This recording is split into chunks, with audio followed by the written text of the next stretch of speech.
Hi, our next guest is making his television debut right here on Comedy Express. So, a native New Yorker, he's a very talented writer and a stand-up comedian. Please welcome Dylan Brody.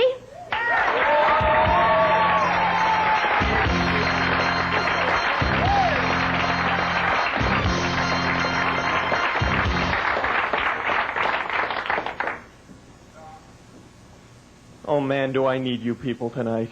I'm having the worst week of my life. Got back from New York 3 days ago, had an exhausting flight. I flew Continental. They got that new promotional package, bring a spare part, fly free. My girlfriend picked me up at the airport. She's premenstrual. I don't know if you're familiar with this PMS deal, the syndrome that causes women for 4 or 5 days out of every month to behave exactly the way men do all the time.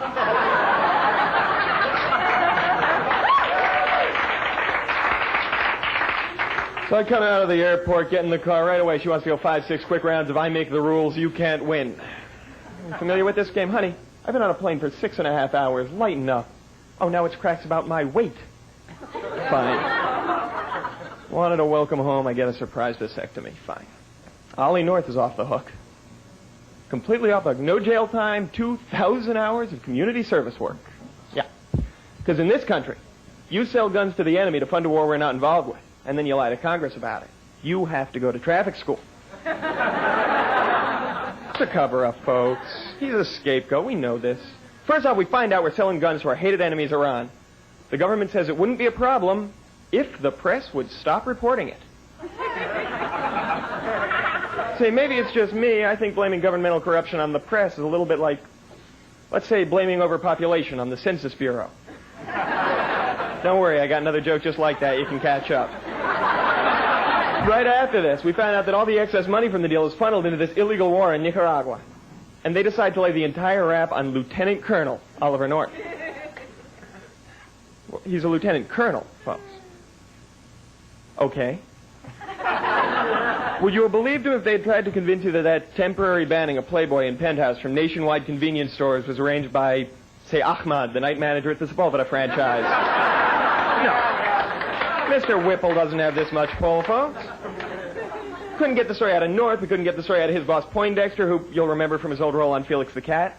We're finally going to hear from the head of the CIA, William Casey. He's scheduled for ultra-convenient brain surgery. Bud McFarlane's supposed to testify. 3 days before his testimony, he takes 30 or 40 Valium, just so he can relax, remember all that important information he's holding on to. I think my favorite in the whole saga was Ed Meese. Came on the air trying to be helpful, said Reagan may have been under sedation when he signed those orders. See, to me, this just sheds a whole new light on that drug war. Reagan wasted on sedatives, giving guns to the Ayatollah. Ooh, it's a party. Ollie North came up for trial all over the country. There's an outcry. Ollie can't be lying to us. Ollie's so charming. Ollie's so charismatic. Come on.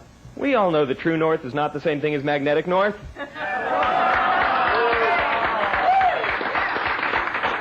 I love people who get that joke.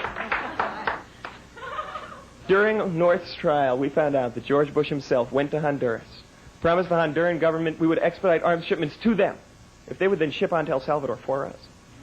Of course, George isn't worried. He's hanging out in the Oval Office going, impeach me. I'm sure Dan here is ready to say a quick prayer. And he's right, I know. I don't want little Bobby Brady running the country for the rest of the term. Let's face it, folks, if brains were gasoline, this guy couldn't pilot a moped halfway around a Fruit Loop. Listen, you guys have been great. I gotta get out of here. I gotta get downtown in time for that Parker Stevenson Film Festival. I guess I just want to thank you for watching my work. Maybe some night I'll come where you work and watch you. Good night. Very good. Stay here. We'll be right back. Thank you so much.